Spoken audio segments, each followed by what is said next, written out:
Salut tout le monde, ici Abdul Malik de la chaîne Sélection, j'espère que vous allez bien. Bon, aujourd'hui on va traiter un nouvel exercice, toujours sur dynamique. Bon, un mélange de dynamique et de cinématique du point. Bien sûr, cet exercice est destiné aux élèves qui sont en classe de terminale S et donc bien sûr qui fera partie de ma playlist sur dynamique. Et cette playlist, je vais également l'afficher en haut à droite par rapport à la vidéo. Donc sans plus tarder, on va faire la lecture de l'énoncé. En fait, cet exercice est un exercice issu du bac de 2012, si je ne me trompe pas. Donc ici, on commence par la lecture. On a lors des derniers championnats du monde d'athlétisme qui eurent lieu à Paris en août 2003, le vainqueur de l'épreuve du lancer de poids a réussi un jet à une distance ici d est égal à 21, ici 69 mètres. Ici, l'entraîneur de l'un de ses concurrents souhaite étudier ce lancer. Il cherche à déterminer les conditions initiales avec lesquelles cette performance a pu être réalisée par le vainqueur de l'épreuve. Il dispose pour cela ici d'enregistrements relatifs à la vitesse du boulet. Pour simplifier, l'étude porte sur le mouvement du centre d'inertie du boulet dans le référentiel terrestre où on définit le repère d'espace OXY, où OY est un axe vertical ascendant passant par le centre d'inertie du boulet à l'instant où il quitte la main du lanceur, et OX est un axe horizontal au niveau du sol. L'origine des temps sera déterminée ici par t est égal à 0.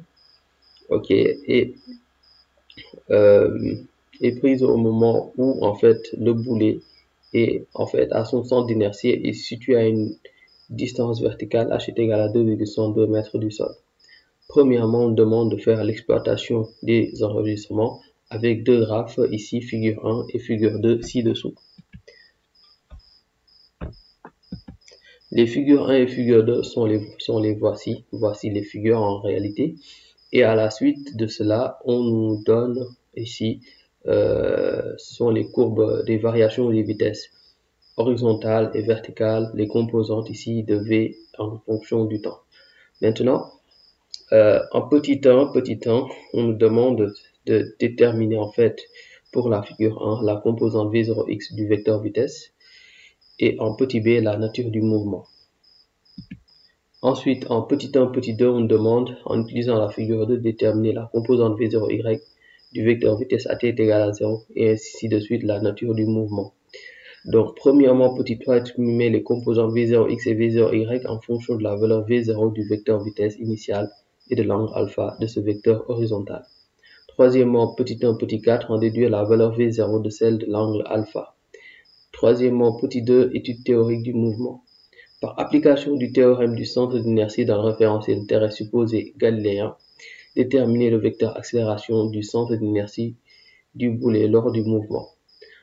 Petit 2, en déduire ici les équations en fonction du temps des composantes Vx et Vy instantanées. Ces équations seront-elles en accord avec les graphes des figures 1 et figure 2. Maintenant, en petit 3, on nous demande d'établir les équations horaires et ensuite l'équation de la trajectoire. Et enfin, représenter ces trajectoires et le vecteur vitesse V0 au point de départ du boulet. Voilà, donc sans plus tarder, on commence par la correction de l'exercice. On commence en premier lieu, petit 1, ici, l'exploitation des documents. Premièrement, exploitation de la figure 1, en petit a, la composante V0x à t est égal à 0. Donc ici, vous avez sur l'axe des abscisses le temps et sur l'axe des ordonnées, ici, les valeurs de la vitesse en mètres par seconde. Donc, on voit bien à t est égal à 0 que V0x va correspondre ici à 10 mètres par seconde. Petit b, pour ce qui est de la nature du mouvement, on voit que la vitesse ici, sa composante suivant l'axe des abscisses est constante. Donc, à ce niveau, il s'agit d'un mouvement rectiligne uniforme.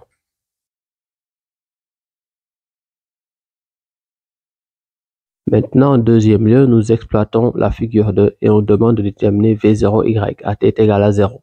On va agrandir le schéma et comme tout à l'heure, vous avez l'axe des abscisses qui va correspondre au temps.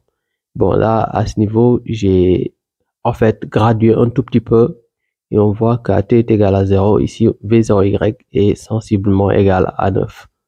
Donc c'est entre 8 et 9, donc 8 et 10, on va dire 9. Donc V0Y ici sera égal à 9 mètres par seconde. Maintenant, on s'intéresse ici en fait à la nature du mouvement. On voit que Vy plutôt décroît au cours en fait du temps, ce qui veut dire que ici l'accélération sera forcément en fait voilà, décroissante, donc négative. Bon, on va ici préciser. On va agrandir le schéma ici.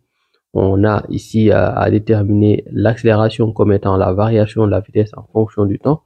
Donc là, on voit que ça varie de de 9 à moins 10 au bout de 2 secondes.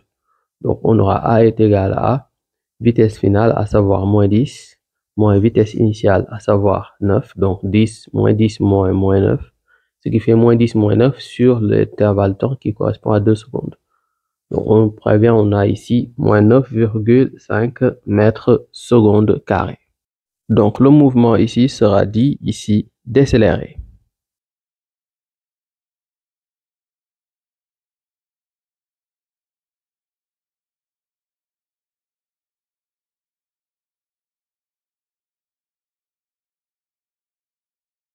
En petit 1, petit 3, on nous demande ici, à partir des composantes de la vitesse, on doit exprimer en fonction de ici V0 et alpha.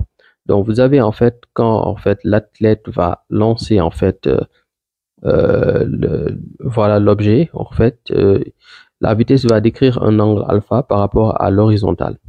Donc c'est ce que j'ai représenté ici.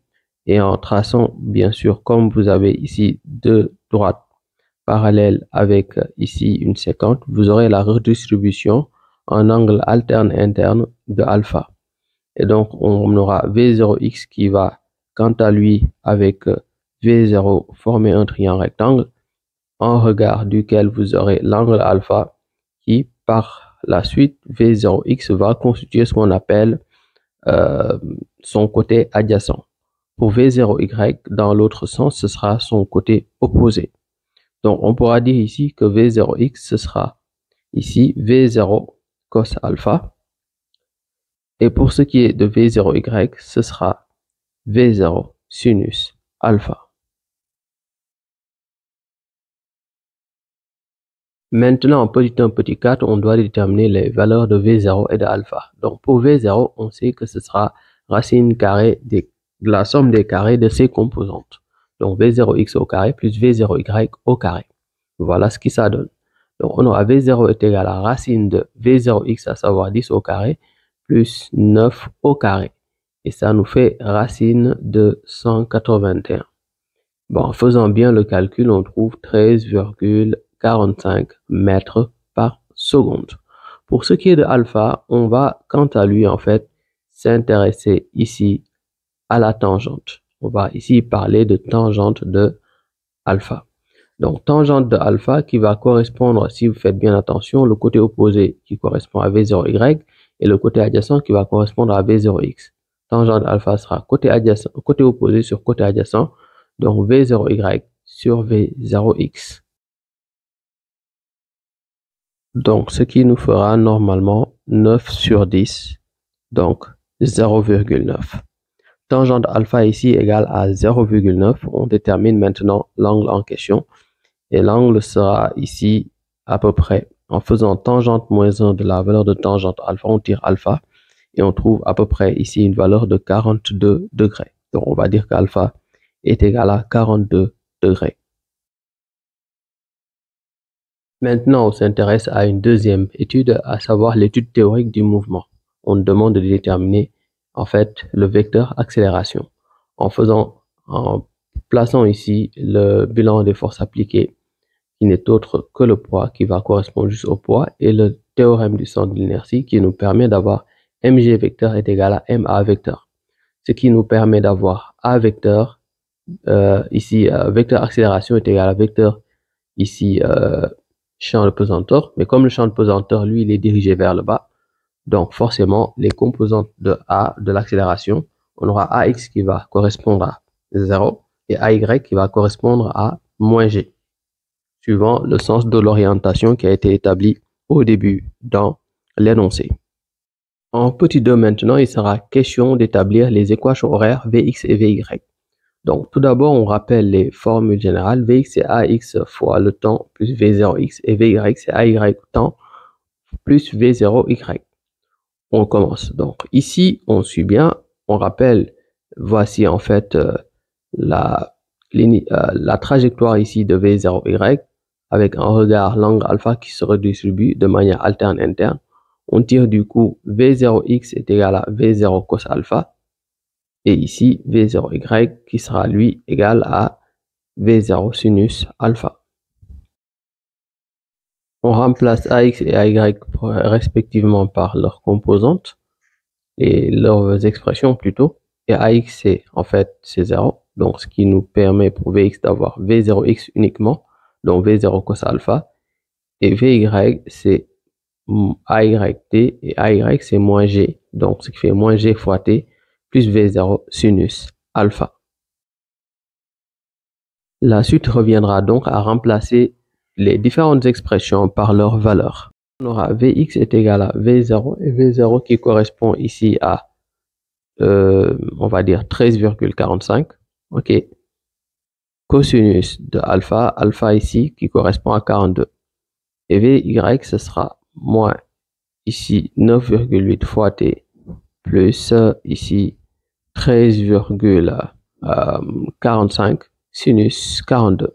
Voilà ce qu'on aura. Maintenant, on peut développer ces expressions en faisant le calcul. 13,45 fois cosinus 42 qui nous donne une valeur de 10 et moins 9,8t plus 13,45 fois sinus 42 qui nous donne une valeur approximative de 9. Maintenant, la question suivante à savoir, est-ce que ça correspond en fait aux valeurs ici avec les graphes? Ici, on a l'accélération qui correspond à moins 9,5 alors que là, c'est moins 9,8. C'est peut-être juste ça la différence, mais on peut dire que c'est des valeurs assez proches à ce niveau. Pour le reste, c'est totalement OK. Donc, on va dire ici concordance en fait des données avec des données théoriques avec celles des graphes. Petit 3, on nous demande d'établir l'équation horaire x et y. J'ai déjà établi les équations générales de manière générale ce qu'on a. Et maintenant, il s'agira en fait de remplacer chaque expression par sa valeur. Donc, x en fonction du temps, c'est 1 demi de ax c'est 0. Plus V0x, ok, V0xt plus x0, ok. Maintenant, pour yt, c'est 1 demi de ayt carré plus V0yt plus y0. Ici aussi, x0 est égal à 0. Donc, pour x en fonction du temps, il nous reste que ici V0xt, à savoir 10t. Y en fonction du temps, ce sera 1 demi de AY. Et AY correspond à moins G. Ce qui nous permet d'avoir ici moins G sur 2, ce qui fait moins 4,9t carré, ok, plus V0yt, V0y c'est 9, donc 9t, plus y0, et y0 c'était la hauteur initiale, je pense, on avait mis 2,62 mètres, voilà, qui correspond à h, voilà. Donc voici les équations horaires. La suite maintenant reviendra à déterminer l'équation de la trajectoire. Donc dans l'équation que j'ai nommée 1, ici je vais essayer d'écrire t en fonction de x, ce qui nous permet d'avoir t est égal à x sur 10 et on remplace t par son expression dans l'expression de y, ce qui fait moins 4,9. Ici on remplace t carré par x carré sur 10 au carré, ce qui fait, voilà, donc 9 fois x sur 10 plus 2,62. Bon, on fait le calcul rapidement. Pour le premier cas, on trouve moins 4,9 sur 100 plus 0,9x, moins 4,9 sur 100x carré plus 0,9x, ici plus 2,62. Voici l'équation de la trajectoire qui est celle d'une parabole. Maintenant, dernière question, on nous demande de représenter la trajectoire du mouvement qui est celle d'une parabole et en même temps sur le même schéma, ici, la trajectoire ici du vecteur vitesse au temps initial. On aura V0 qui est là, vous voyez bien. Et maintenant, pour ce qui est en fait du mouvement, l'équation de la trajectoire, c'est de la forme ax carré plus bx plus c, ce qui veut dire qu'il s'agit en fait d'une parabole. Donc, au final, voilà ce que nous aurons.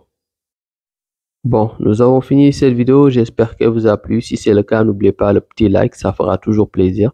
N'oubliez pas de partager à vos camarades. C'est vrai, ça fait un long moment que j'ai pu publier de vidéos. Bon, j'étais trop pris ces temps-ci, mais je vais commencer à reprendre les bonnes habitudes. Donc, à très bientôt, Inch'Allah.